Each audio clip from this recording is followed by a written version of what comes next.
It's the George Plaster Show. 30 years of the best sports talk in Middle Tennessee, featuring Tennessee Radio Hall of Famer George Plaster, Tennessee Sports Hall of Fame coach Watson Brown, and young guns Billy Derrick and Michael Cindric. And now, here's your host, George Plaster.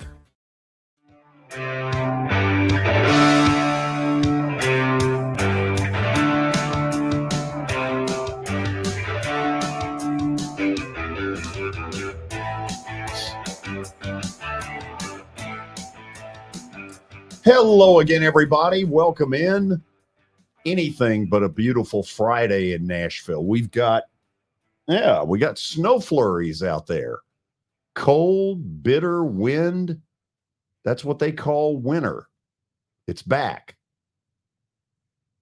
Oh, yeah. It's back. Winter's finally here. Big time. And so now you can go into the gym and it feel like a gym in January. So Watson Brown's not with us today. He gets Friday off. I probably ought to get the bottled water out of the way. That'd be good. Sponsored by Simple Truth. Yeah, sure. Why not? Absolutely. That's Michael Cindric. This is day 3 for him, and already he's a little out of control. Way too much insolence, right? Well, I don't think I had begun to, So sorry, I bring need to let you into go the with show. your proper introduction. Yeah. Line the roses up. Billy has seniority at this point. He's That's been fair. here longer. Billy, how are you? I'm doing great, George. How are you doing? That's wonderful. I'm thrilled. How are things at Turner Field? They're great, George. I'm missing baseball. I need baseball back. I need the Braves back. I need spring training. But we got a lot of football, George. How about 75 days away? Really? Opening day. Wow. But who's counting? Who's counting, George? Who is counting? You're counting. I am counting. Michael, what about you? Doing well. Nashville's a little bit chillier than Texas, so I'm kind of adjusting to that. I saw flurries today, and it was a little bit different. That's not the Texas winters that I'm used to. Okay, how much snow do you all normally get? Oh gosh, I probably had 2 or 3 winters of snow in my life, and it's usually in January, February. In Dallas? It never hits. It never hits before the new year. So, that's not totally true. I mean, for the most part, it's The January, Leon February. let fumble game. Okay. Thanksgiving Day. Didn't they have a big ice storm? What year was that? 93. There you go. Yeah. I wasn't even a thought. No. The world was. The world was better off. Huh? I'm not going there. Oh, you were. I was going there. I know Yes. you were. Yes. Billy, do we have an update? We sure do, George. That's exciting. We've got a big update today. Really? Yeah, we got a lot of football this weekend. Of course, a lot of football news. Injury report has come out across the league, and Lamar Jackson is officially ruled out for Baltimore, his 6th straight missed game. And also, Tyler Huntley is still questionable, so it looks like Anthony Brown may suit up and go for Baltimore in Cincinnati, which I wouldn't say is a recipe for success for John Harbaugh and the Ravens. Look, they're not winning that game. The question, Their only chance was if Lamar was healthy. And you can run this back on Monday if I'm wrong. George, let me ask you this. If Lamar played that game, how different would the line be versus a Tyler Huntley? It'd be at least 3 different. Would it? It opened up at, I don't know, 6.5 Right. in Cincinnati. Now, the last I saw was 9.5. And well, here's the question. Is he done as a Raven? It's looking that way. Did you see he tweeted out, I think it was today, Billy, he tweeted out something about, he had a grade 2 PCL sprain and it's almost even closer to grade 3. I don't think he's milking the injury. I think it's a legitimate injury. yeah, I think he's really hurt. I mean, he said that the knee still has swelling and inflammation. But you know what? I'm going to go ahead and say he is done as a Raven. I think he'll be in a different uniform next year. So what team is willing to change everything they do for him? I mean, I think the answer is somebody. Yeah. Who? Well, let's go through options. Who needs a quarterback? I mean, there's going to be a lot of teams shopping. The Jets obviously need a quarterback. Would they be willing to? The Colts need a quarterback. But the Colts seem like they're in more of a position to just draft one. They're at number 4, I think. And if I'm them, I'm either moving up to 1 or 2 to get a guy. I'm probably not going to give up everything just to go get Lamar. But I wonder if it's Arizona fed up with Kyler Murray. Could be. But still looking for somebody like Murray. Yeah. That might be out there and in play. Well, the benefit too, obviously for Baltimore is I mean, it's not that it's up to Baltimore, but then he goes to an NFC team, right? I don't know. It's going to be interesting. I don't know how the whole Kyler Murray thing is going to work out because you've already, Kingsbury's gone. The GM, he's gone, right? He's gone because of health reasons. Right. And there was no surprise about that. But I mean, it seemed like with Kingsbury gone, that they were at least going to give Murray 1 or 2 more years. It's going to be interesting how it all plays out, but I'm not, I think Lamar is a great quarterback, but, I would be very nervous to pay him a lot of money just with, I'm not really trusting his throwing ability. And, a running quarterback does not have a long shelf life. Go ask Cam Newton. I mean, he had some really good years and had some really good moments, but when Cam kind of at the end of his career just became a thrower, he struggled. Another option would be Las Vegas. What they do after Derek Carr has left. So Lamar Jackson not on the field this weekend. So we'll see what Baltimore does at that position.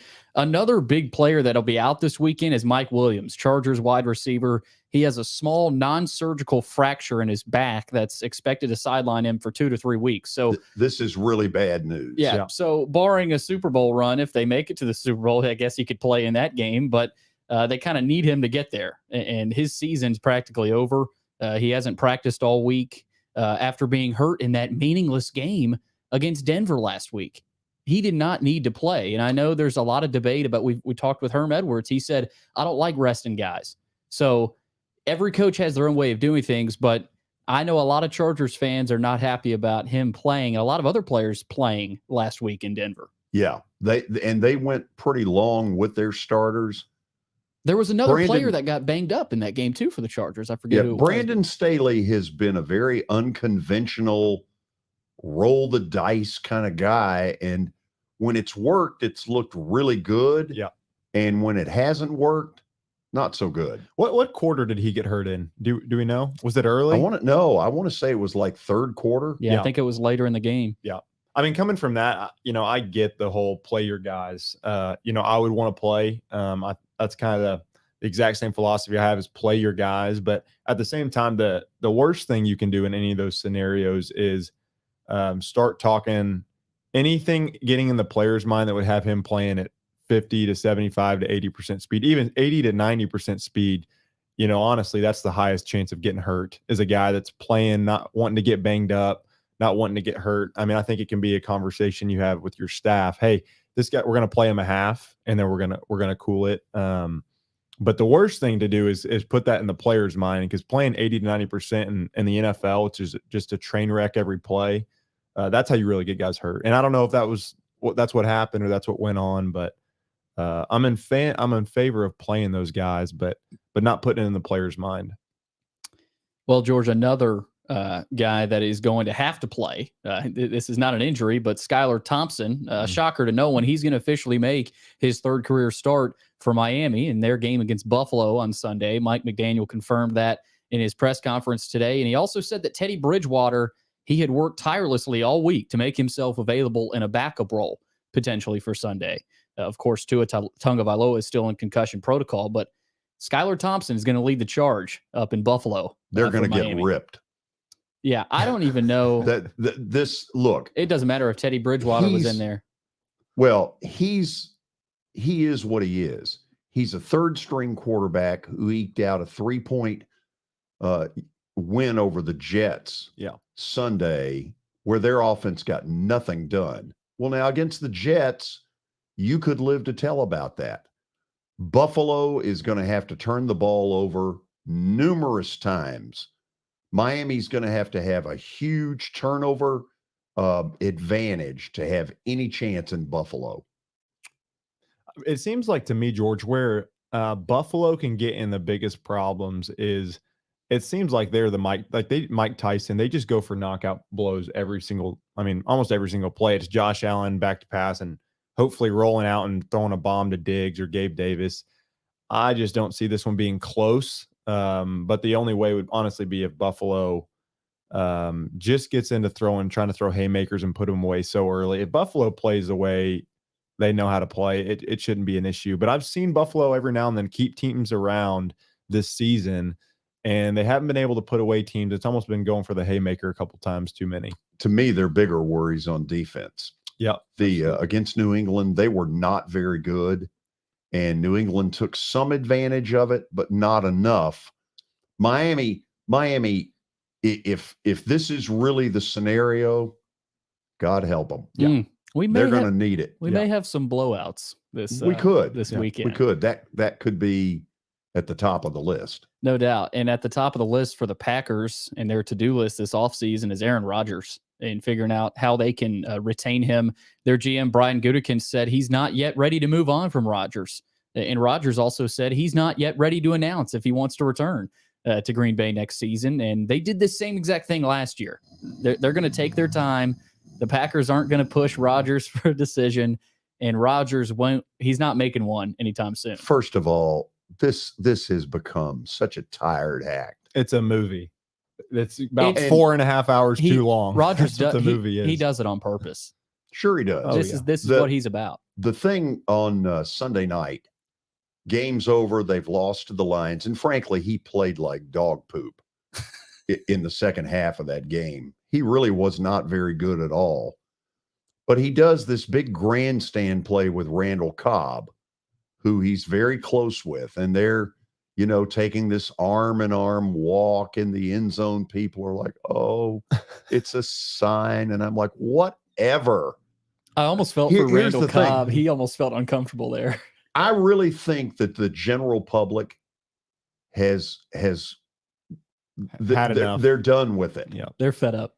Yeah, and I think he's about to play himself into a position where he becomes more of the villain. Up till now, he's had a lot of people's support, but you can only cry wolf so many times. And this just seems like wolf plus one too many. It is eerie, some of the similarities between Favre and Rodgers and their career. I mean, when you look at first off, hats off, honestly, to Green Bay. To go from Favre to Rodgers is absolutely insane from just quarterback. As a Cowboy fan, right? It's been dreadful. And I love Romo, love Dak, but just even the whole drama with Favre retiring, it was like this never ending story. And now we're replaying it all over again with Rodgers is pretty crazy. Yeah. George, let's go to college ranks here. Let's do.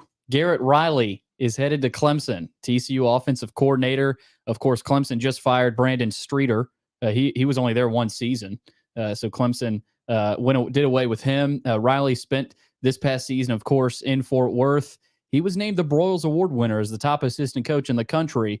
And guys, I'd assume Clemson paid him a boatload.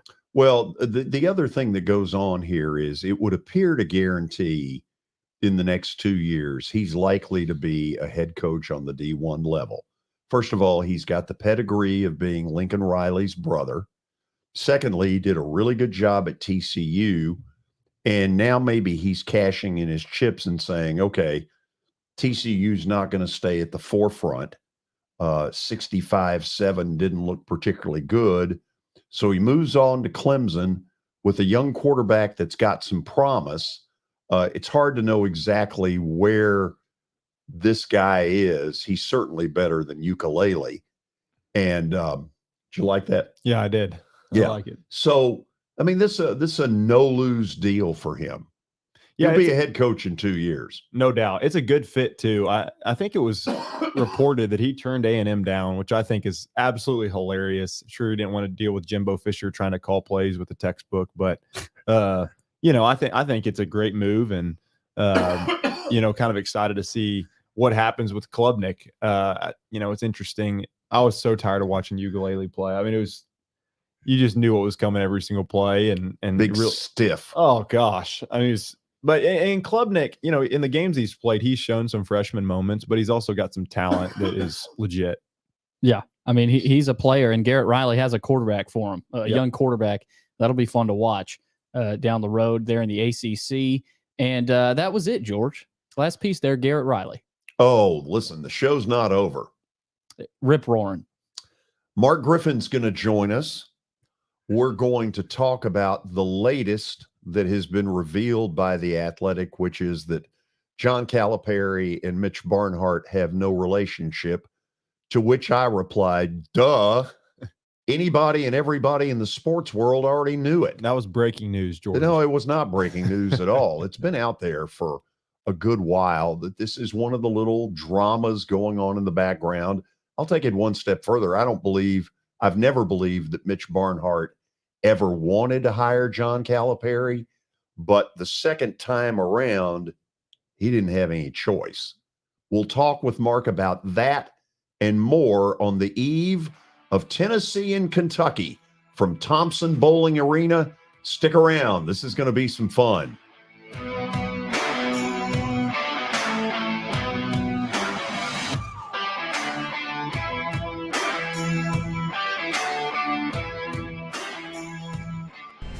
How am I going to get to work? My car's totaled. Skylar, our team is making a call right now. We'll get you a rental car. Don't worry.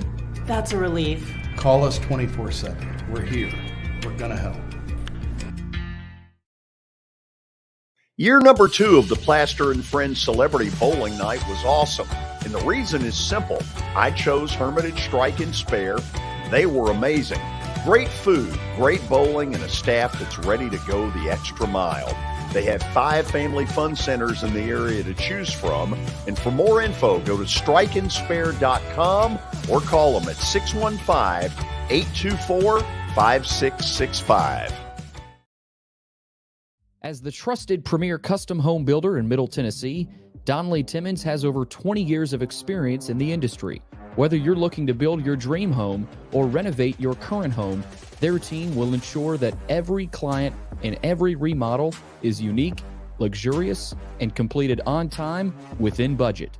Founders Dustin Timmons and Joey Donnelly have over 25 years of construction experience in the Nashville area. Together, they have completed projects in Forest Hills, Oak Hill, Green Hills, Franklin, and Brentwood. Dustin and Joey believe that communication is the most important aspect of all construction projects. Therefore, they personally manage each project themselves and are involved in job site activities on a daily basis. Their commitment to quality and integrity has earned them an outstanding reputation among their clients. Contact them to set an appointment for a free consultation or to view some of their completed projects. Give them a call at 615-456-7983 or log on to DonnellyTimmons.com.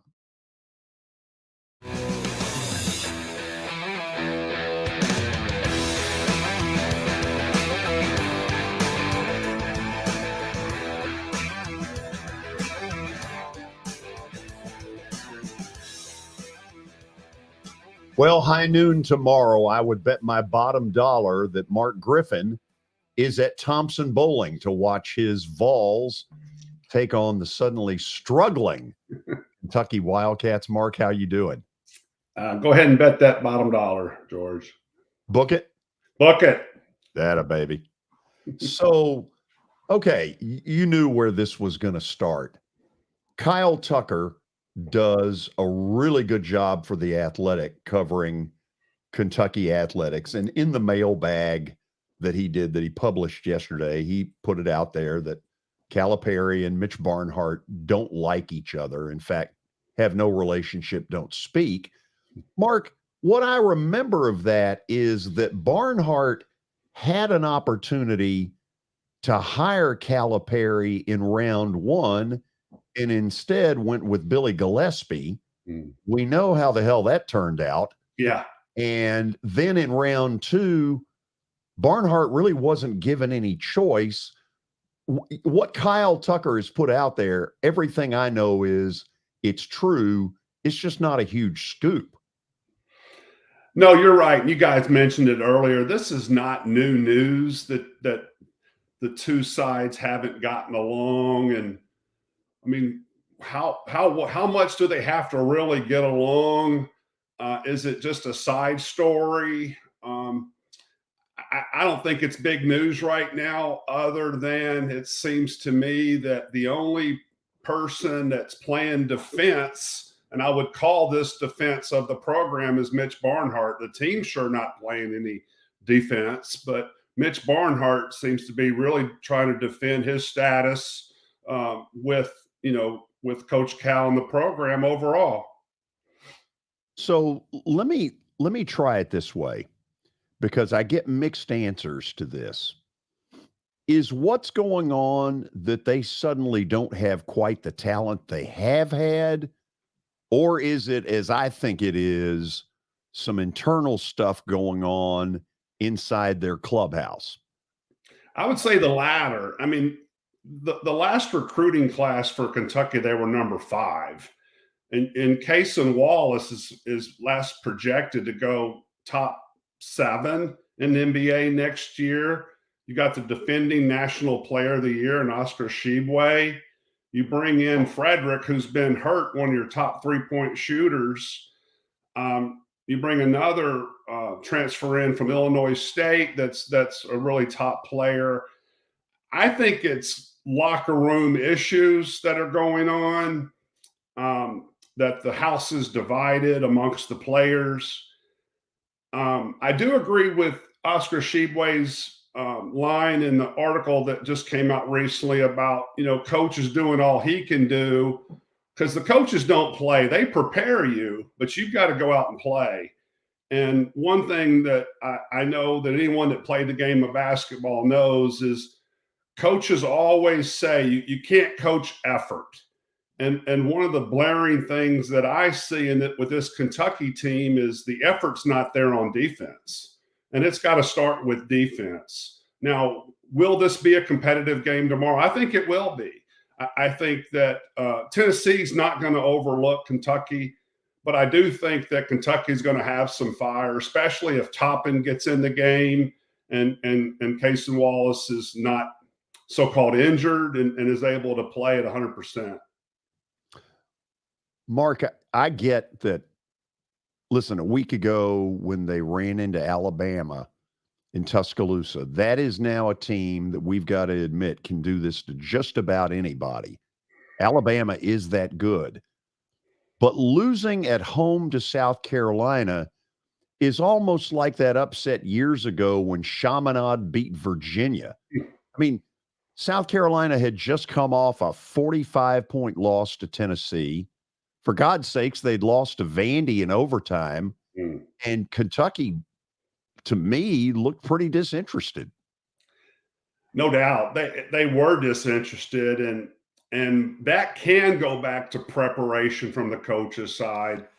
I do feel that, because, you're always taught to take one game at a time, but sometimes you do look past the game in front of you. And I have a feeling there were several Kentucky players, and they won't admit it, they were looking to Knoxville for Saturday and not taking care of business at Rupp Arena, which was a horrible game, like you said, and one of the biggest upsets in years, even more than our coach Gillespie. I always mispronounce his name. Gillespie? Gillespie, yes. When he was at the helm. Gypsy. Nice. So let me try it this way. We've all speculated, Mark, about scenarios in this new world order of NIL where one person, most of the time we hear it to be a quarterback in football, is up there making $1 million and the offensive linemen are getting Thursday night chicken wings. Is there anything to the thought, excuse me, we'll try that again, that Tshiebwe is making big bucks and honestly has not been quite what he'd been a year ago? Now, that said, the guy's a double-double machine. It's not like he's been chopped liver. But do you think there's anything to a jealousy factor aimed at Sheboy by teammates? I think there's a good scenario that you're right, George, and I'll tell you why. When you look at people that are sitting next to him in the locker room, and let's say he's donning a new suit or new clothes, the influencers, and it may not even be his teammates, but it may be his teammates' posse or handlers, they're saying, look what Sheboy's got. You've got to get yours. And how are you going to get yours is you've got to take shots. You've got to get your points. You got to, even fight for rebounds. But if you want what he's got, you got to fight for it, instead of let's be happy for what Oscar's gained and garnered over the year to be back, and let's compliment him and try to be a great teammate. And then maybe an NIL deal will rain down on you. But I do feel that there is some issues there with the differences, and not just with Kentucky, but with several programs. And it's not Oscar's fault, but I think that people get in these guys' ears. A lot of these 5-star guys, and I'm not just picking on the 5-star guys, but a lot of these rising stars, and at least especially college basketball, because I saw it in travel basketball, they've got their butt kissed all through childhood and adulthood, and they pretty much get what they want. And then when they see that their teammates getting more, they want that as well. When that's not even the focus that they should be on, it should be getting better, winning as a team, and trying to reach your goals for the regular season and the postseason. Okay, excuse me. Let me try this scenario on you. This is not Calipari's first rodeo. If he wanted to get it out there in the basketball community, I've had enough of this. It started with the loss to St. Peter's in the NCAA tournament. It spilled over into the summer of, we need to build a museum. We need to have a practice facility. We need to this, we need to that. And now all of a sudden he's gotten into the year, and at least at the moment, they're a big underachiever. Do you think he has put the word out in the hoops community? If you call, I might listen. I feel that if he hasn't, his agent is definitely on the phone. No doubt, George. I really do believe in expiration dates for coaches. It'd be interesting to do a poll to find out how many coaches stayed, especially like basketball, stayed at their same university at least 10 years after winning the championship. Because as you know, they won a championship in 2012. He's entering his 11th year. I bet it's not many that's won a championship. And there are high expectations at Kentucky, and deservingly so. It's one of the top programs, blue blood program. I think the SEC is better when Kentucky is better. But are a lot of fans going to enjoy this side story, which is now in the forefront? No doubt. Mark, you're about to meet up with Michael Cindric, who is dying to ask you something. Yeah, I got a couple questions for you, Mark. First one, I'm thinking, the old saying, winning fixes everything. If Kentucky beats Tennessee this weekend, are people still having conversations? Do you think there's really cracks in the structure of what's going on at Kentucky? Or is it really, if they put a couple wins together, this gets blown over as, a January story that, is long forgotten? What do you think when you look at Kentucky? Are there issues there that they're not fixable just by wins? Great question. I think a lot is fixed by winning. Now, the story of Calipari is always going to be in the background as far as this Texas opening.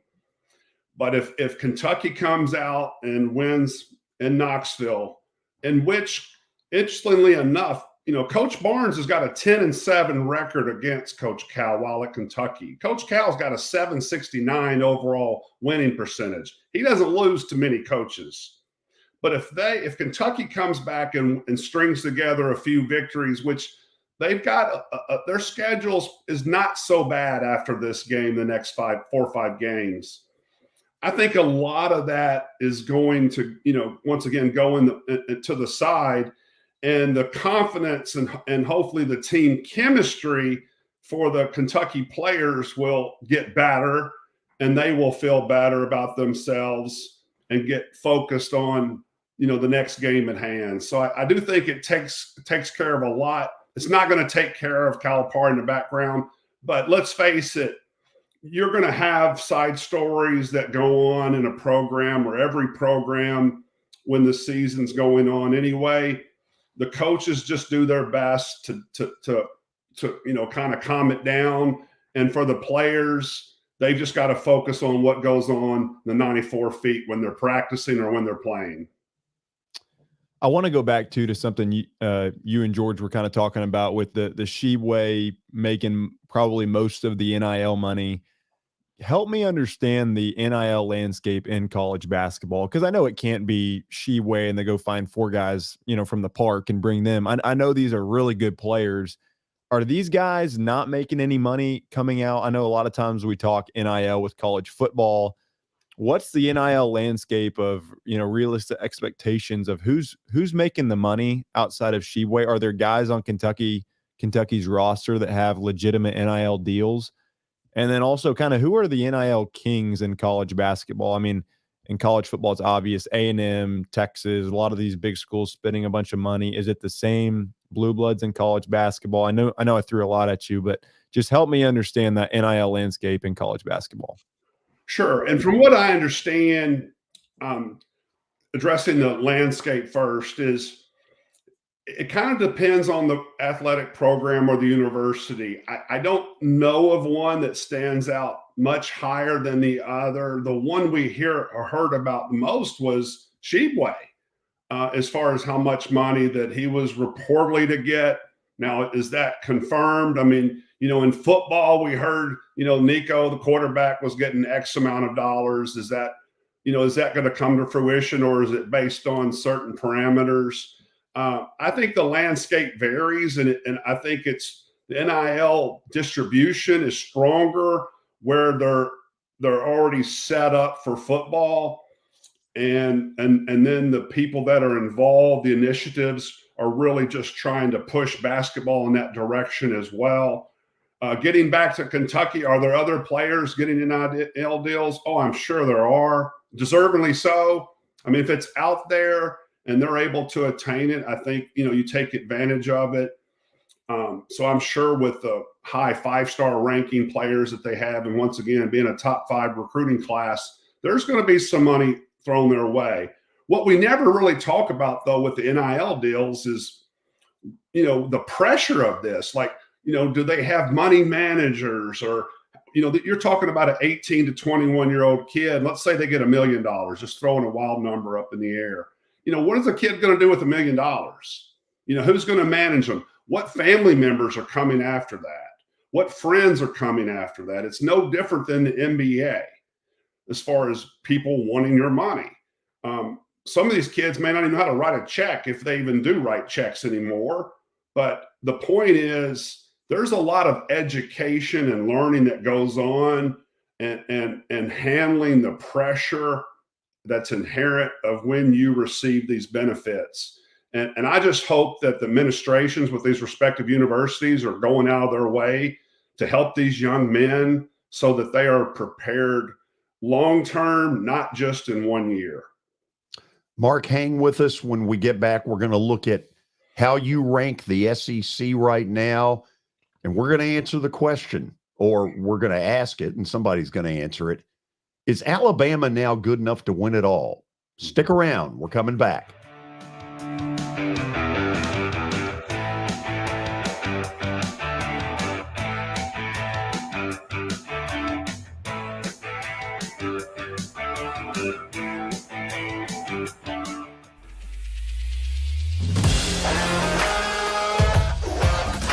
hockey in Music City just hits different.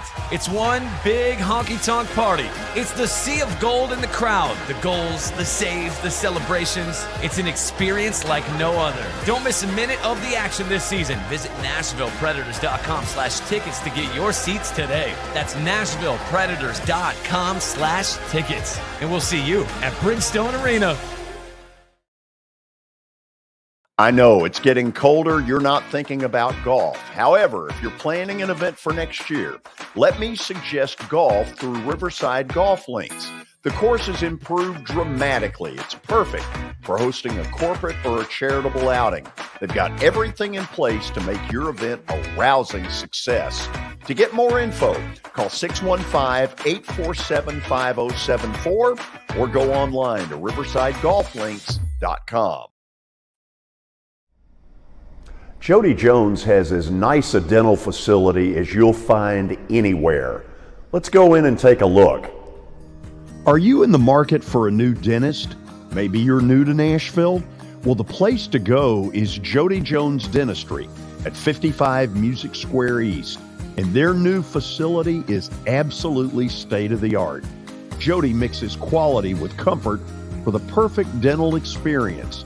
He's trusted for his creative design and committed to both the function and aesthetics of your smile.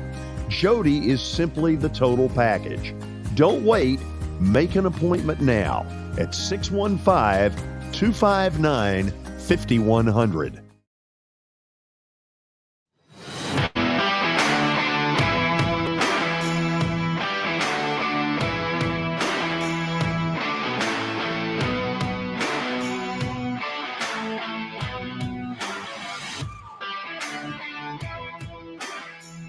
Okay. We are back. I'm not on. I got you loud and clear. I got George. you loud and clear, George. Oh, that's not good. So I'm on, but I'm not hearing me. Okay, well, that was fun. Let's try it. Not happening. Still nothing? Anyway, let's bring Mark Griffin back up. We'll see if I can fake my way through this. Mark, apparently your 1 through 14 is not what is going to be up on the screen. What's up, Mark? What's up on screen right now is the current SEC basketball standings. It's got their net rankings near them. Okay. So, if you want to go through even 1 through 7, where do you have different than what the standings are currently? Right there, their net rankings are on the right. Their conference record right there is on the left. Okay, I tell you what, I'll beat him to the punch because I've got it all in front of me. Mark, you've got Alabama, Tennessee, Auburn, Arkansas, 1 through 4, A&M, Missouri, and Florida, 5 through 7. The bottom half, Georgia, Kentucky, Mississippi State, Vandy, South Carolina, LSU, Ole Miss. Okay, so let's start with Alabama.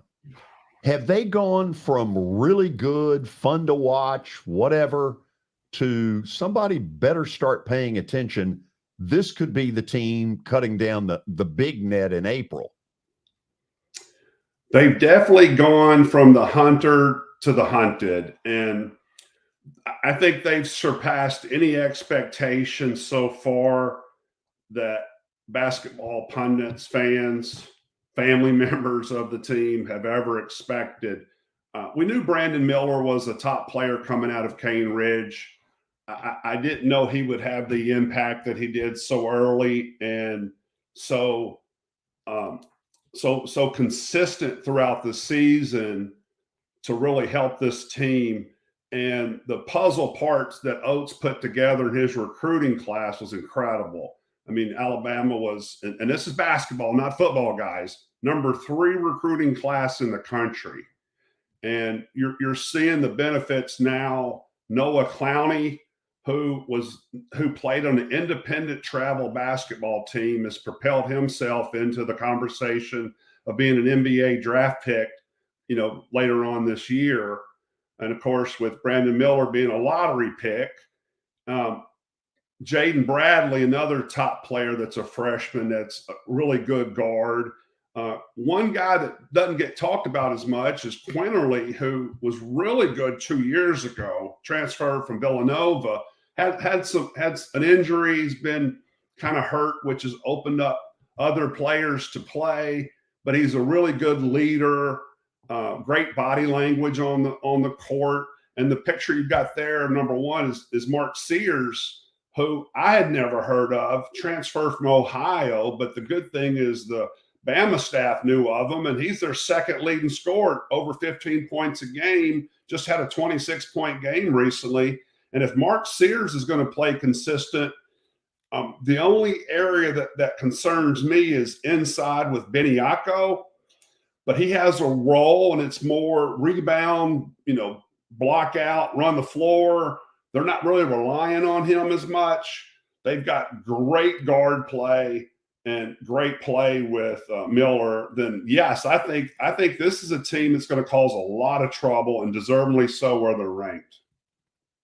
So it's easy to say Alabama, Tennessee, in whatever order you want to. What do you think is the gap right now between Alabama and Tennessee? Wow. I think, well, let's do this. Alabama, if they keep playing the way they are right now, Alabama plays in Knoxville.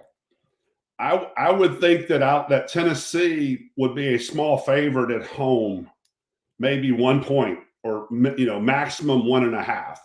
If they're playing at Bama, I would have Alabama a favorite, which a lot of people may agree or disagree. But I think it's that close right now. They're very similar teams in the sense that they're getting consistent play by various players. It's not just one.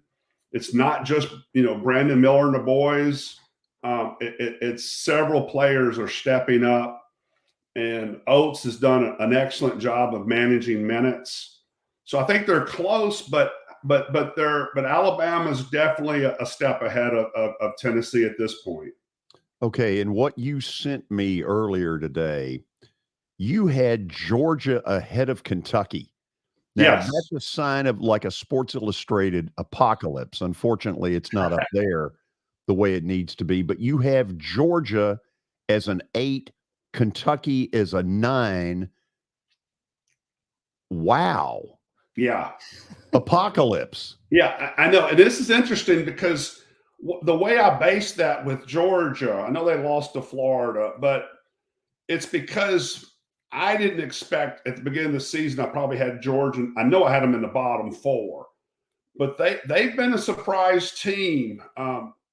Mike White has put together, once again, I call them puzzle pieces, but when you've got the transfer world that you do and you bring in these guys, they had a couple of players that fly under the radar that played for Georgia. They just seem to be playing right now above their heads. And then, yes, I just knocked Kentucky down as far as I could within reason. I'm not going to put them in the bottom 4 right now.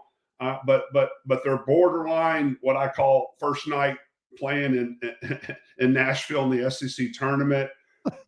So I did knock them down to 9th. But we'll see. This is the good thing. This is going to be fluid. Every week it's going to change depending on matchups. Right now I've got Kentucky 9th. Yeah. Does this win spur on something way better for South Carolina? Well, let's put it this way. It couldn't be worse. After that, terrible loss at home against Tennessee, I think it's 42 or 43. And then to have the big win they did at Rupp, which no one anticipated. They've got a little life now, but it was just such a rare performance. I don't see South Carolina moving up the ladder as far as the SEC. I just don't see a lot of talent. I think Kentucky beat themselves more than even South Carolina beat them, if that makes sense. Give South Carolina credit, but that's what happens in basketball. There's, I believe, 363 teams in Division I right now. Yeah, well, you can bet that 362 programs, their coaches were saying, hey, Remember that South Carolina Kentucky game. If you're the underdog, you say, look what South Carolina did at Rupp. This is what you could do tonight. And then if you're, one of the teams that's favored, you're like, hey, beware. This is what South Carolina can do to you. What they did to Kentucky, we have to be prepared. Bottom line, you can't look past your opponent like Kentucky did. Mark, we ran a clip yesterday of a Tennessean Vanderbilt beat writer asking Stackhouse after the game, you've never won against Tennessee. How do you close the gap? And he just sat there and looked at her and said, I don't know how to answer the question. Help me here. Well, it's funny because just hearing this the first time, if he can't answer that question, then how do you answer the question? And if you don't have an answer, you don't have direction. So there's got to be a strategy. You've got to come up with something of, let's say this. We got to be more consistent. We have to have fewer turnovers. We have to play as a team. We have to have some luck. We have to intimidate Tennessee. When they come in, Liam's going to block a shot. He may have to say, look, I'm going deep into my bench. We had, first half against Tennessee in Knoxville, 36 of the first half, 39 points were from the bench. We're going to get superior bench play. I can think of 10 right there where he couldn't cite one. Sure. And I said that yesterday.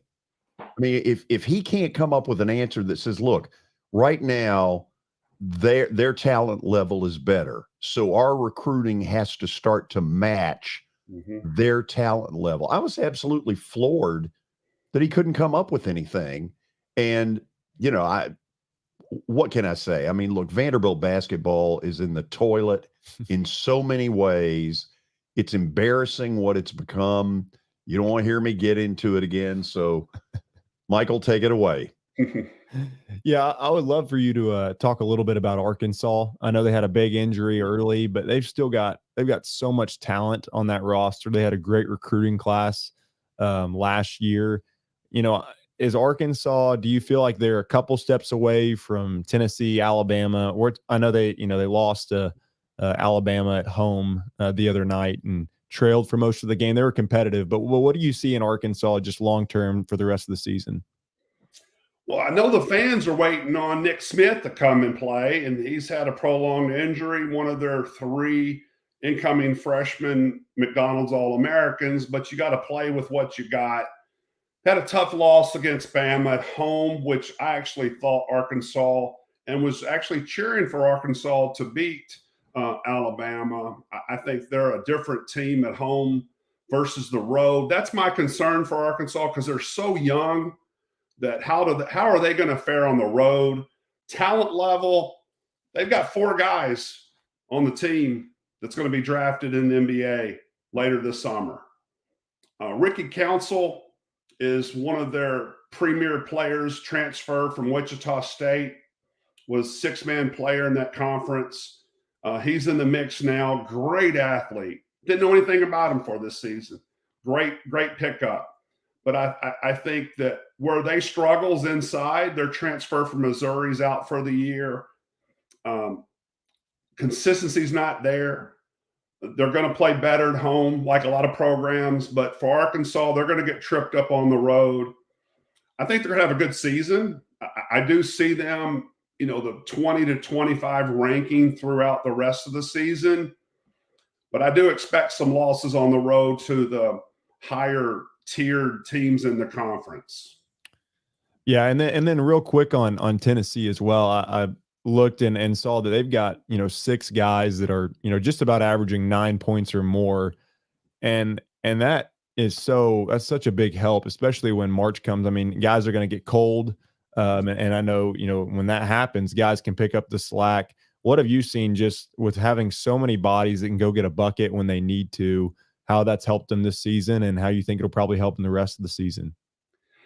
Well, one of the things that stands out, especially like against Vanderbilt, the most shots by an individual player was 9. Now that's unheard of today's college basketball. You usually see guys, you got your volume shooters that put up a lot of shots and you hope they're hot, and if they're not, they're in trouble.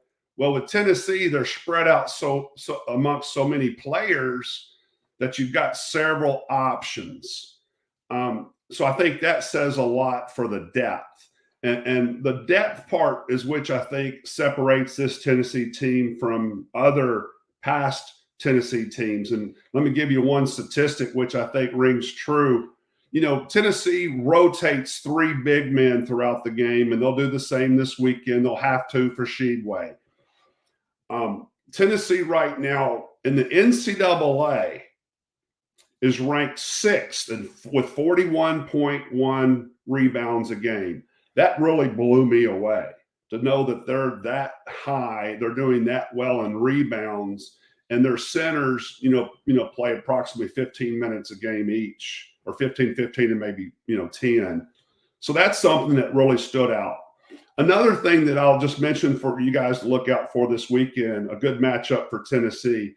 When Adu's in the game, he can step back and shoot a 3. He may shoot 2 a game, but he's really effective at the free throw line as well. Sheedway doesn't like stepping out past 3 feet. I really do feel that when he's in the game, you're going to see Tennessee go to Adu.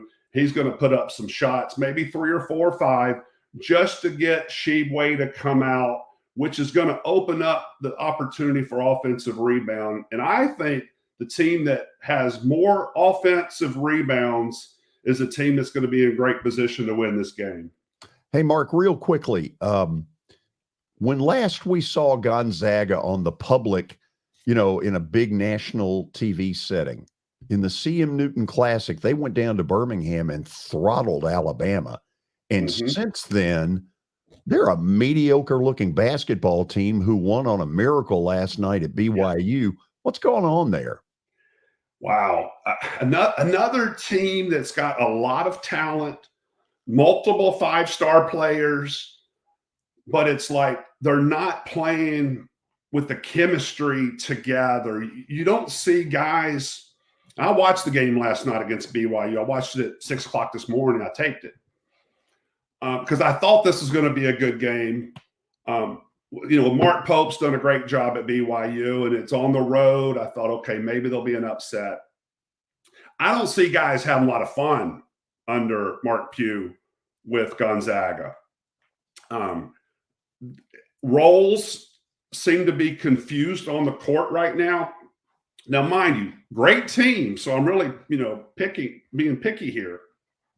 But I watch body language, and I watch, are guys calling you into the huddle during the free throw time? Are they encouraging you by patting you on the back, smiling, ultra aggressive? And I just see a team that says, hey, we're Gonzaga, and, we're going to get to the tournament because we're Gonzaga, and we have Mark Few as our coach. And our conference sucks. Yeah, and the conference sucks. And that's pretty much it. So yeah. It'll be interesting. Now Timmy's an interesting player. I really do like his game. I don't think he translates to the NBA, but this isn't about the NBA. This is about being the best college player, just like Sheedway. People say, well, he's not going to play in the NBA. Well, I hope he does. I hope he makes money somewhere. But this is college, and they're great assets for each program. They seem like great individuals. Timmy's been a great character person, very confident person. But you know what? That's I don't have a problem with that, because I think that confidence breeds confidence. And a team like Gonzaga needs that confidence, because they know that the talk around the country is we play in a crappy conference. Mark, good stuff as always. Enjoy Thompson Bowling tomorrow. I'm excited to see what goes on. I feel like Kentucky's going to play better. We'll see if it's good enough. My pleasure. Thanks for having me, guys. Talk to you, Mark. Okay, when we come back, several things. Number 1, stat of the day. Number 2, some big news that has just hit the wire from the National Football League. And then we'll get into hour number 2 and figure out who's going to win and lose in round 1 of the postseason. Stick around.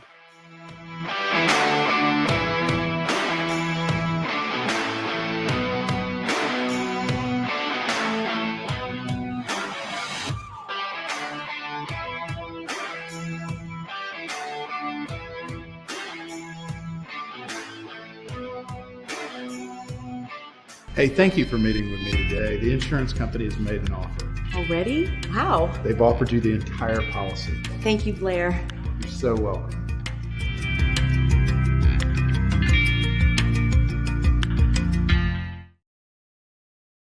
Forget the fact that Sir Speedy Music City is owned by my BGA classmate James Warren.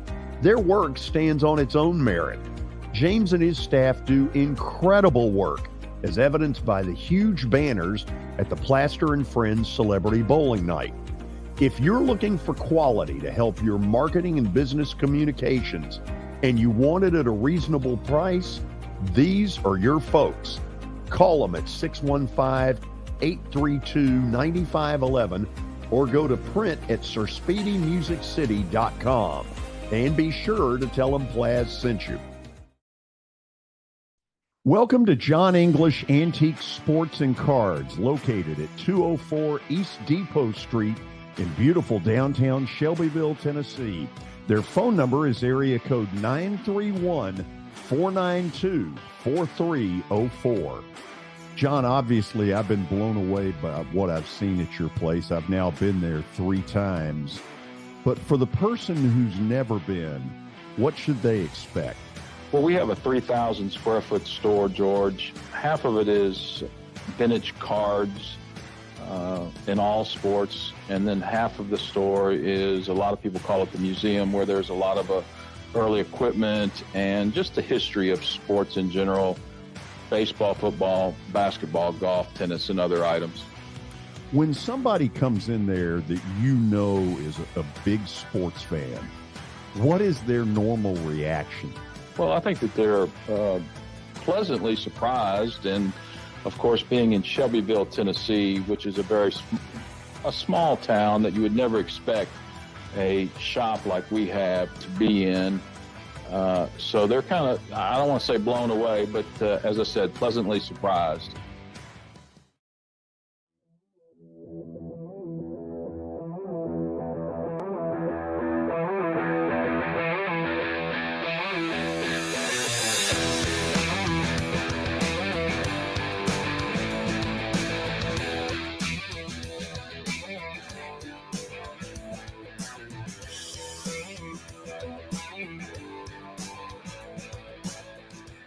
Welcome back into the George Plaster Show. It's now time for Stat of the Day. It is brought to you by John English Antique Sports and Cards in Shelbyville, Tennessee, 204 East Depot Street. They're open Tuesday through Friday from noon to 5 and Saturdays. So check them out tomorrow, 10 a.m. to 5. That's when they're open. On Saturdays, you can give them a call at 931-492-4304. That's 931-492-4304. All right, let's check out what Michael's got for today. Here it is. Who is the only NFL running back to amass for 100 total yards against the 49ers this season?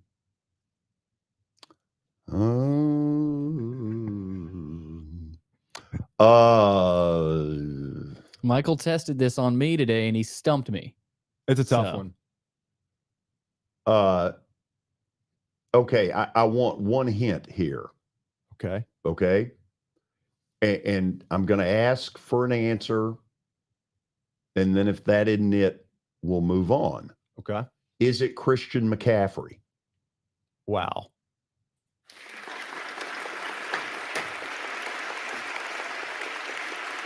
What made you think of that? You know, I saw part of the game that they played in Carolina, and it seemed to me he ran wild in that game. Now, San Fran won in a cakewalk, but it just seemed like, didn't they make the trade like 3 days later? Yep. That's impressive. That's impressive that you got that. I've asked a couple guys that, and That's they have called not touched it. Pulling it out of your Well, derriere. it's impressive because it happened. Yes. It happened in week 5. That's why it's impressive. Been a while. Yeah. So, first of all, here is the news that to me is a shocker. Los Angeles Rams coach Sean McVay has informed his staff he will be back in 2023. First of all, I didn't think he would make that decision that quickly. And secondly, I didn't think that was what he was going to do at all.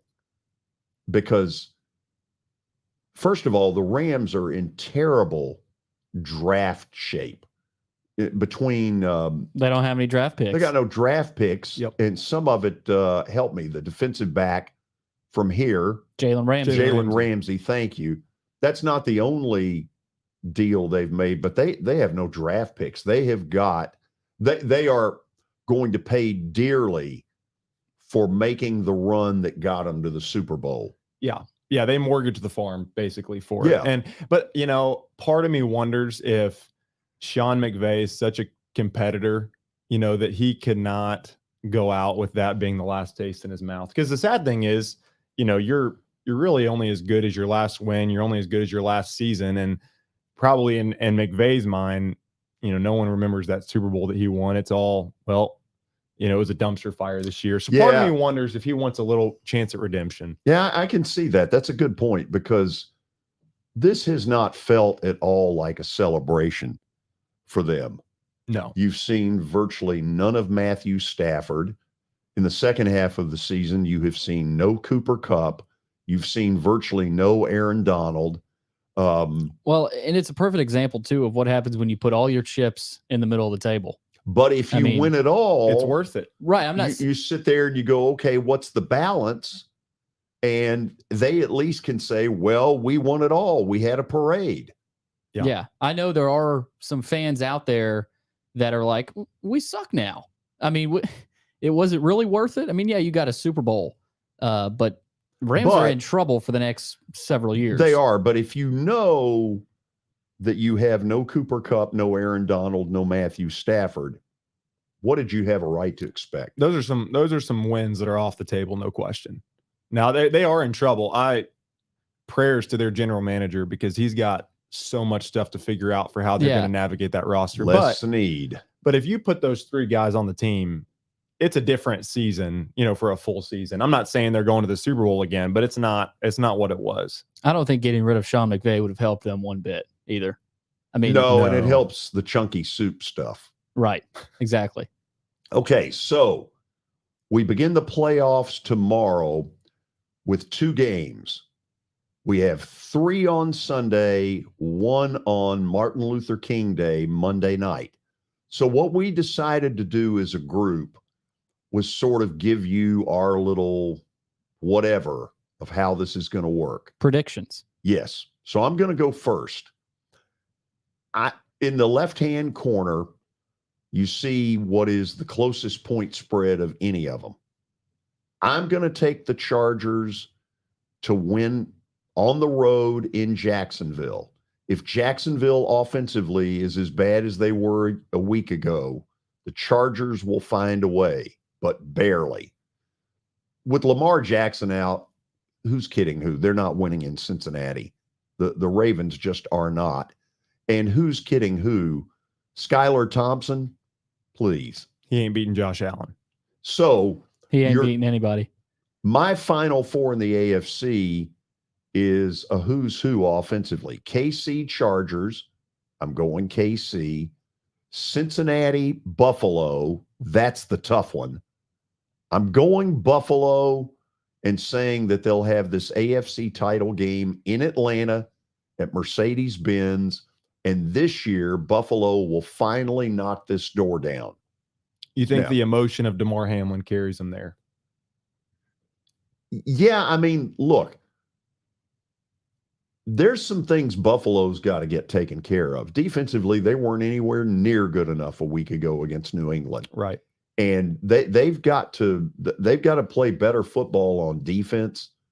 But it just seems like it's time. I will say this. If they play in Atlanta, you're basically going to have about 30 to 35,000 Chiefs fans, 30 to 35,000 Buffalo fans. I mean, those are 2 of the, what would we say, 2 of the best 4 traveling teams most in the loyal NFL. Fan bases. Yeah. I mean, yeah, absolutely. That's going to be a tough ticket. The after everything that went on too, the Bills-Bengals game, if they rematch, is going to be really, really interesting. Just the pregame environment, just with everything that happened. That's going to be maybe emotional for some players. That's a big intangible. Where's Buffalo mentally there? Going back to not Buffalo. That game would be in Buffalo, right? In Atlanta. So Buffalo Cincy is in Atlanta. No, I'm sorry. I thought you were talking about Buffalo KC. Buffalo Cincy. In Buffalo. That would be in Buffalo, right? Yeah.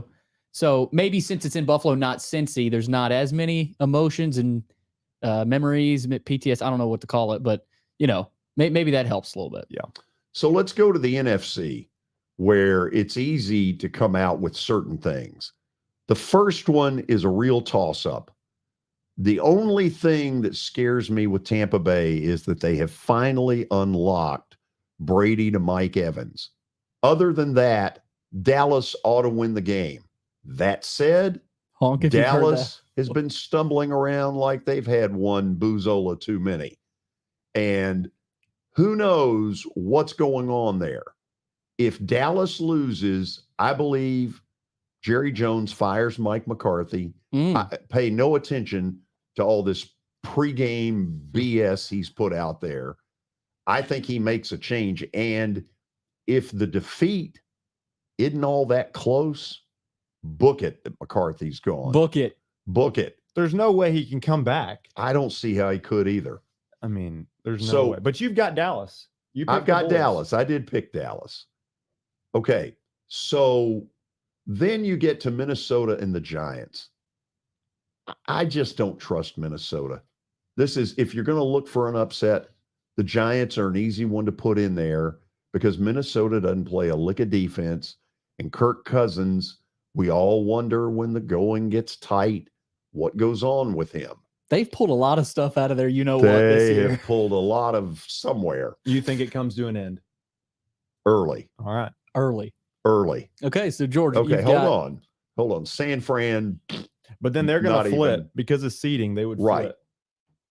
So we got San Fran, Dallas. Terrell Owens will come out and dump some flag at midfield, in commemoration. You remember that? That was good. Yeah. And then the Giants and Philly, who's kidding who? Philly, Yep. San Fran in the final. I think San Fran is good enough. I think this kid Purdy is the real deal. I think he's pretty good. Did you like that? Yeah. You just picked them so you can say that. I really wanted to say that. So my Super Bowl winner is...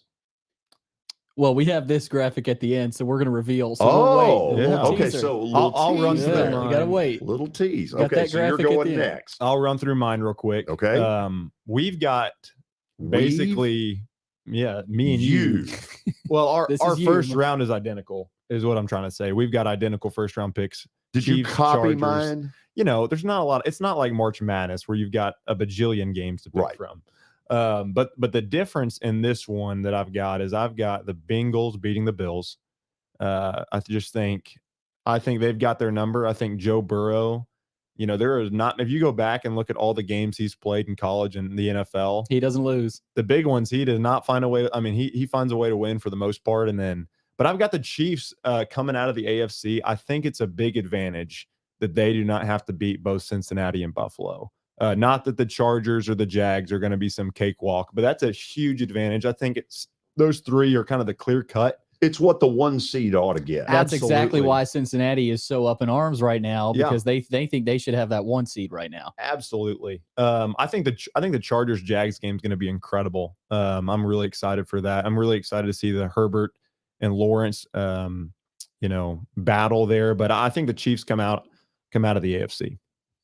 Okay, moving on to the NFC for Mike. NFC, we were identical, except for I just changed just so we could see some variation. I took the Vikings over the Giants. That game to me is a coin flip. I think that game, honestly, is going to be which quarterback doesn't have the bigger mess up. Is there going to be a red zone turnover that Daniel Jones fumbles or Kirk Cousins throws a pick? I think that's kind of the deciding factor in that game. I've got the Giants going all the way through the NFC. It's a big enough pick for me to take my Cowboys to beat the Bucs. I wasn't bold enough to take them as well against Philadelphia. But I think if they beat the Bucks and lose to Philly, if it's close, I think McCarthy stays. Bold prediction. Yep. For Michael before the playoffs start. Okay, here's what I got. A little bit different than both you guys. Jacksonville and LA, of course, I've got Jacksonville moving on. I just think Trevor Lawrence and the way that offense is playing, their defense needs to improve, and they're going to have to for this matchup to win it. I just think I like them at home too. I like them at home to win and advance to play Kansas City. Of course, I've got Cincinnati and Buffalo in there playing each other. I love Buffalo. I love Buffalo right now. I think DeMar Hamlin, I agree with you, George. I think they roll through the playoffs. They're playing with a chip on their shoulder, and I've got KC beating Jacksonville, and I've got Buffalo moving on to the AFC title and the Super Bowl. So that's what I've got for the AFC, and then in the NFC, very different. So I like Tampa. I think Tom Brady, he's not playing great, but I like him in the playoffs with these matchups. I like him against Dak Prescott and an ailing Cowboys team that we don't know what direction they're going in right now. So I do like Tampa to beat Dallas and move on and play San Francisco, who I've got beating Seattle. And then I've got the Giants and the Eagles facing off there. I like the Giants. I agree with you, George. I just think Daniel Jones in that running game with Saquon is going to be too much for Minnesota. And they're playing with the motivation of they lost at Minnesota earlier this season off the last-second field goal. 61 yards worth. Yes. And so I don't, Minnesota, they've had a lot of games like that. I don't think they are the 3 seed, but it's like the Titans last year. Do they really deserve that 3 seed? They've had about 3 years worth of miracles. Yeah. In 4 months. What did they call it? The Minnesota Miracle with Stephon Diggs. Right. In the playoffs against New Orleans. Yes. Yeah. And so the luck has been on their side. I don't think it's going to be this year. So I love this NFC title, Philadelphia and San Francisco. I think the offense of Philly, I think this is a high-scoring game. I think Philly beats San Fran because I like Jalen Hurts over Brock Purdy. I just think Hurts and Brown and what they've got offensively will be just enough, and they'll be at home. That Philly crowd, they want it. They haven't had it in a while. They haven't been to a Super Bowl in a while, and so I like Philly to edge San Francisco there. So that'll bring us, drum roll, to our Super Bowl predictions. George, start with yours. Frisco. I just think that they are solid in so many areas. Mm-hmm. Their pass rush is solid. Their defense is better than Kansas City and Buffalo. Does Purdy? It's up to him. Is this just a 1 month magic carpet ride? This guy's got a moxie about him. Reminds you of Nick Foles a little bit with Philly a few years back. Yeah, just magic carpet ride. Yeah. So I'm going San Fran. I like it. I'm going Kansas City, though. I was torn by this. I think I've just been so amazed by Patrick Mahomes this season. I mean, how many quarterbacks could lose the fastest player on planet Earth in Tyreek Hill and have the season like he's had? Not that he doesn't have help. I know he's got Kelsey, great weapons around him, but I think the difference in this is I think the gap between Mahomes and Purdy in a game like this is a little bit too big, despite all the weapons that Purdy's got. And I'm going to give it to Mahomes. I think for me, it's the Bills. Before these playoffs start, I look at the teams who has the most motivation, who has a chip on their shoulder. This could be the most motivation any team has ever had heading into the playoffs. And so I love Buffalo. I also like what Philly's doing. I was sort of torn with that one too. But I like Buffalo, and especially because of what happened last year. They thought they were there last year. They had it last year, and they changed the rule because of their game last year. Well, listen, not enough has been said about the stupidity of their coaching staff. With 13 seconds left, they were asked to basically run off 13 seconds. Oh, it was so bad. From a kickoff to the guy hitting whatever it was. Butker hit. It was in the 50s, right? Like low 50s. 53, 54. Yeah. Look, Buffalo's coaching staff lost them that game. They made the decision to squib kick, and so KC got what, to about the 35 or the 40? Yep. And then that quick throw to Kelsey, which was wide open. Right. Remember that? The way that game was going, though, both offenses were not being stopped. No, matter they what. weren't. But with 13 seconds left, you'd like to ask your. Even then, I mean, both quarterbacks, the way they were playing, he could have 10 seconds on the clock. Go back and look. Yeah, it was bad. At Buffalo's level of stupidity. It was undoubtedly bad. But I think they have that motivation. I like Buffalo, and so I've got the Bills winning it all. Go watch their Twitter hype video. I don't know if you saw it. It's about 2.5 minutes. I wanted to show it today on the show, but it's incredible. I mean, they have every motivation, so I like Buffalo.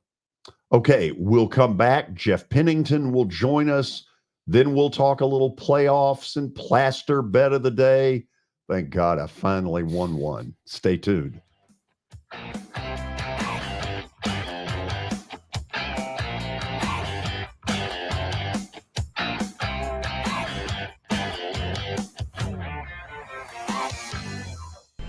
How am I going to get to work? My car's totaled. Skylar, our team is making a call right now. We'll get you a rental car. Don't worry. That's a relief. Call us 24/7. We're here. We're going to help. How am I going to get to work? Year number 2 of the Plaster and Friends Celebrity Bowling Night was awesome. And the reason is simple. I chose Hermitage Strike and Spare. They were amazing. Great food, great bowling, and a staff that's ready to go the extra mile. They have 5 family fun centers in the area to choose from. And for more info, go to strikeandspare.com or call them at 615-824-5665. As the trusted premier custom home builder in Middle Tennessee, Donnelly Timmons has over 20 years of experience in the industry. Whether you're looking to build your dream home or renovate your current home, their team will ensure that every client and every remodel is unique, luxurious, and completed on time within budget. Founders Dustin Timmons and Joey Donnelly have over 25 years of construction experience in the Nashville area. Together, they have completed projects in Forest Hills, Oak Hill, Green Hills, Franklin, and Brentwood. Dustin and Joey believe that communication is the most important aspect of all construction projects. Therefore, they personally manage each project themselves and are involved in job site activities on a daily basis. Their commitment to quality and integrity has earned them an outstanding reputation among their clients. Contact them to set an appointment for a free consultation or to view some of their completed projects. Give them a call at 615-456-7983 or log on to DonnellyTimmons.com.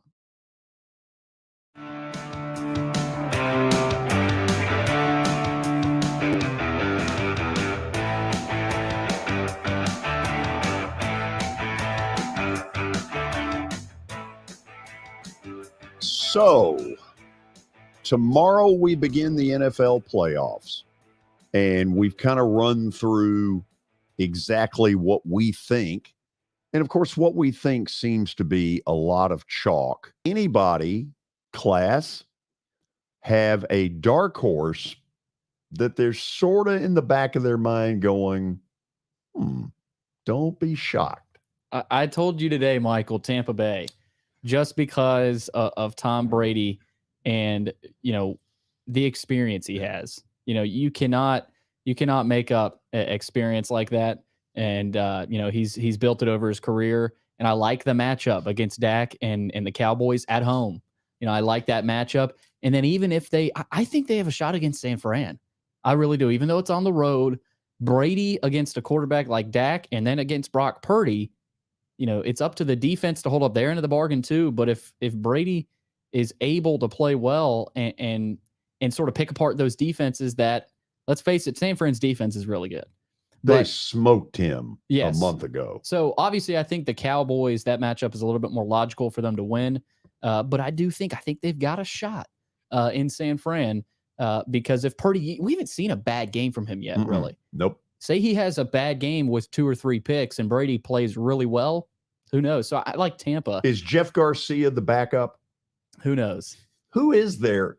Seriously, who is their backup Is it still now? Nick Mullins? Oh, wow. It might be. I think it might still be Nick Mullins. Steve Young? It's difficult in those matchups because in a lot of the games, the worst seed, the lower seed, and a lot of these has a quarterback that's out, and so I'm not going to count on the Dolphins. I'm not going to count on the Ravens. So I think can you really call the Giants a dark horse? Like, no, they're the lower seed, but they're the only two scenarios that I could see that just be crazy would be what you talk about. And Tampa has so many issues, but the fact that they have Tom Brady makes you feel like you got a chance, a puncher's chance, absolutely. And the fact that they got Mike Evans loose like 3 times against Carolina, exactly, which had not been happening. And Dallas is dumb enough to probably let that continue. Tampa's offense is Gerber's baby food. For all of the talk of this high-flying offense, Byron Leftwich had dumbed this thing down to Gerber's baby food. Yeah, no doubt. The thing that scares me about Brady is Dallas's secondary is so gutted right now. And, their strength is obviously their pass rush, Micah Parsons, and Brady gets the ball off so fast. It's almost that fear of like, can he just neutralize basically Dallas's biggest strength? The other one that's really interesting, it would be if the Giants, or I guess the Vikings, whoever plays the Eagles in round 2, if Jalen Hurts' shoulder isn't 100%, who knows what that's like. I know he said it was really, really sore after he played. So that's just kind of an interesting talking point. He's got 2 weeks to rest, but could be interesting if he re-aggravated it. Okay, you know more about this injury stuff than we do. Are we to be shocked that he was sore? I mean, it's a National Football League game. This isn't powder puff football. No, I mean, absolutely. I that's the thing that you would hear. Now, sometimes, though, you hear a guy that kind of was banged up and says, no, it felt great and ready to roll, and that's kind of the last of it. I just think the shoulder being him coming out and saying that it was sore probably reveals that it's a little bit deeper than just it just feels kind of funny. I mean, the Eagles are taking this pretty seriously, and it'll be interesting to see. I would expect him to be 90-95%, but I mean, who's not, like what our coaches always say, who's not banged up? Their first round bye, though, absolutely gives them that luxury of 14 extra days. Yeah. And the Eagles can win a bunch of different ways. I mean, they can win handing the ball off to Miles Sanders and a couple play actions down the field to A.J. Brown. They've got a bunch of different ways to win. Let me ask you guys this. Do the Eagles remind you a little bit of the Titans last year, where, yes, they're the 1 seed, and, they've got A.J. Brown, who the Titans had last year, funny enough. A.J. Brown was a Titan? Yes, he was. I'd forgotten that. So, but is there any resemblance there? I mean, how much confidence do you have in Philly, especially when they've got some tough matchups ahead in the playoffs with whoever they face? I mean, is there any resemblance there, or am I off my rocker? Well, it depends. If they lose, there's quite a bit of similarity, because a 1 seed that has killed it, all year long suddenly doesn't make it out alive. By the way, God help them. In that 700 section in Philly, up at the top, if you thought it got ugly a year ago at Nissan Stadium, let the Eagles, let EAGLES lose as a 1 seed. Oh my God. The thing about the city of Philadelphia, and Tony Basilio will tell you this, if they win, they're great. They're riding. But if they're losing, they're riding too. Yeah. What was that like at the time? You were at the Titans game. Yeah. What was that like, just seeing them melt? But the weird thing was it was still close, right? So it was like, yeah, it was 1916. Right. There was a weird feeling that we were not winning this game. And it started. And it was early. It was early. It had a little bit of that Michigan-Ohio State feel this year. A lot of nervousness in that crowd. Tannehill threw an interception on the opening possession of the game, the Titans' first play, if I remember correctly. I personally believe that he freaked a little bit, and he really wasn't as good as he had been. I think that interception got in his head, and by the time we rolled out of that stadium, frozen, I have never felt the anger from people that there was aimed at him. And listen, whether that's fair or not fair, I'm just telling you that's the way it was. and from another lifelong Titans supporter, the first play was an interception. The first throw from Tannehill, the last throw from Tannehill was an interception. So when you start the game off like that, you put it in the hands of Tannehill, he throws a pick, and you're looking at Burrow just dice up the Titans defense. You just slowly lose a lot of confidence in your team. Absolutely. And that's what happened. I mean, there was a loss of faith like that after that interception in Tannehill, because you didn't need him to play like Joe Montana. You didn't. No, but he didn't even hold up his small end of the bargain. And where you're going with that, and I brought that up the next week.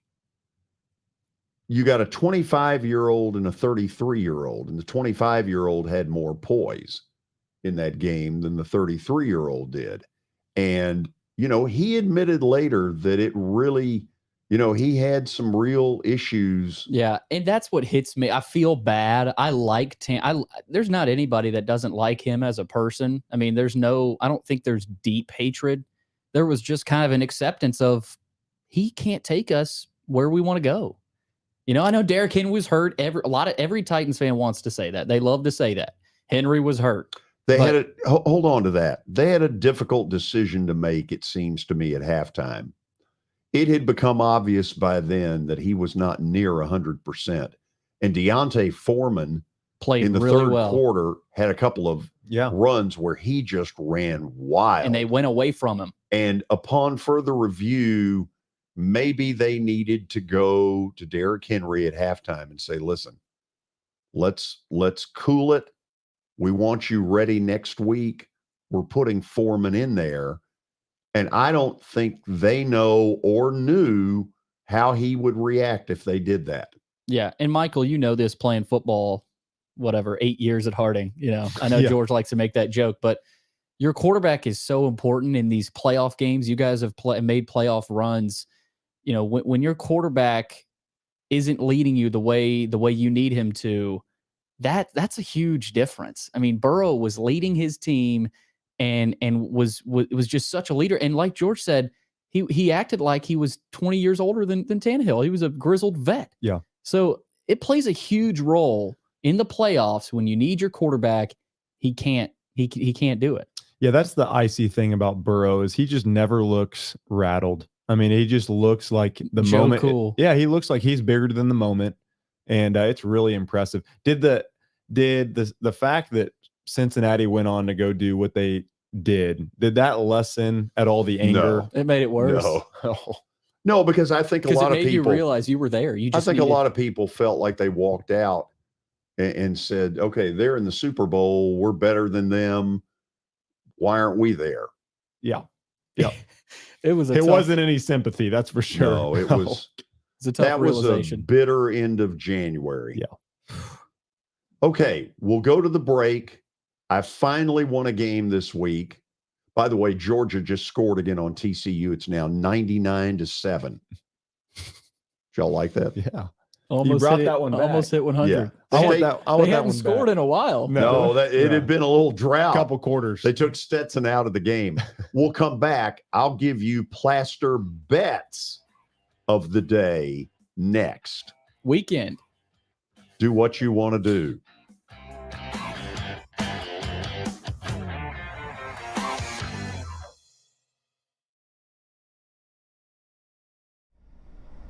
Jody Jones has as nice a dental facility as you'll find anywhere. Let's go in and take a look. Are you in the market for a new dentist? Maybe you're new to Nashville? Well, the place to go is Jody Jones Dentistry at 55 Music Square East, and their new facility is absolutely state-of-the-art. Jody mixes quality with comfort for the perfect dental experience. He's trusted for his creative design and committed to both the function and aesthetics of your smile. Jody is simply the total package. Don't wait. Make an appointment now at 615-259-5100. Forget the fact that Sir Speedy Music City is owned by my BGA classmate James Warren. Their work stands on its own merit. James and his staff do incredible work as evidenced by the huge banners at the Plaster and Friends Celebrity Bowling Night. If you're looking for quality to help your marketing and business communications and you want it at a reasonable price, these are your folks. Call them at 615-832-9511 or go to print at sirspeedymusiccity.com. And be sure to tell them Plaz sent you. Hey, thank you for meeting with me today. The insurance company has made an offer. Already? Wow. They've offered you the entire policy. Thank you, Blair. You're so welcome.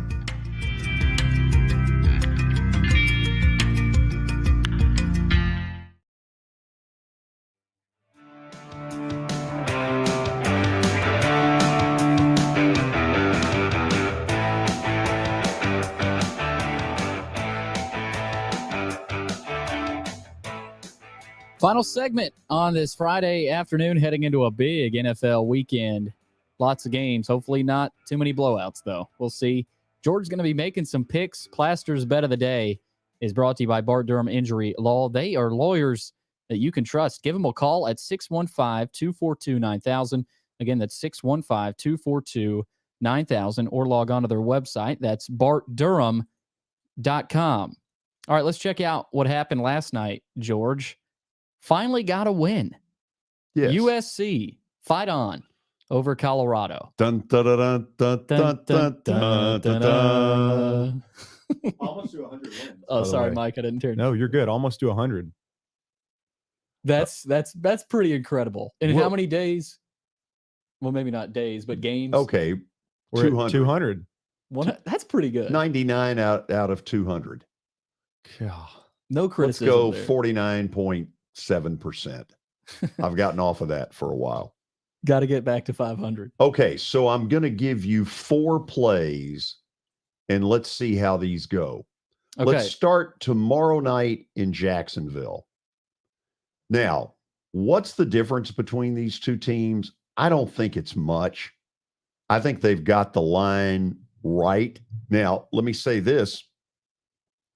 I think they could have had the line right at Jacksonville -2.5. Somewhere in that little window is probably what they are. Does this line mean much? No. What's scary, though, is the Chargers will probably win by like 2. That's what's scary, is how stinking close they are with this stuff. There aren't many people betting on this game, I would expect. Oh, I think if it's Maybe played, the Saturday night special. Yeah. So what's the difference here? I don't know, because neither one of them have any real playoff experience. Justin Herbert has never been there. On Jacksonville's side, Trevor Lawrence has never been there. But Jacksonville a week ago didn't show me much. The fact of the matter is, had the Titans held on to the football with 2.5 minutes left, Titans would be playing probably tomorrow and probably at 3:30 against the Chargers. So I don't know. Look, this is a little bit of a gut shot, but I'm going Chargers. George, real quick, big intangible here that we didn't talk about. Doug Peterson. His playoff record is really good. Really good. Yeah. What he's done with Lawrence this year, we need to keep that and in their mind. crowd, look, their crowd will be jacked up, but the Titans took their crowd out of the game. Austin Eckler will be a huge weapon for the Chargers. Williams not being there concerns me. Don't ask me why. I'm going Chargers. Okay. Next. Teaser time. Next, you can take these to the bank. If you can't take these to the bank, then something really crazy will have happened. I'm sorry. I'm not buying Skylar Thompson in Miami. Really? I'm not buying him. So I'm teasing Buffalo down to -7.5. San Francisco at home. Is their season really going to end against Seattle? I don't think so. You probably don't either. That 2-team teaser is going to work. Seattle's a team that nobody's talking about. No. I didn't say them for my dark horse, but watch out. Geno better be red hot Yeah. for me to be wrong on that. Yeah. Okay, third one. Again, the G-Men. A gut shot. They should have won in Minneapolis a few weeks ago. They got beat on a 61-yard field goal. How many rabbits can the Vikings pull out of there? You know what? I love Brian Daboll. I do too. He's done a great job. He has. And Daniel Jones has gotten significantly better. Yes. He has. Yep. I'm going Giants. G-Men. Going with the G-Men. And then, last but not least, Joe Cool. Okay, am I really supposed to believe that Baltimore with a third-string quarterback is going to go get this done in Cincinnati? So what is the Raven recipe? It is they better run the hell out of the football, and on 3rd and 6, they better find Mark Andrews, and I don't think they're going to find him enough. Cincinnati is red hot. They're going to cover.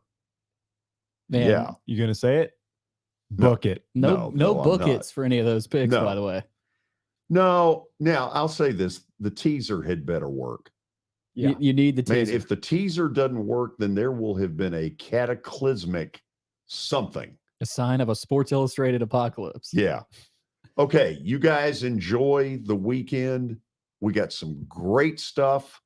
Tennessee, Kentucky tomorrow at noon.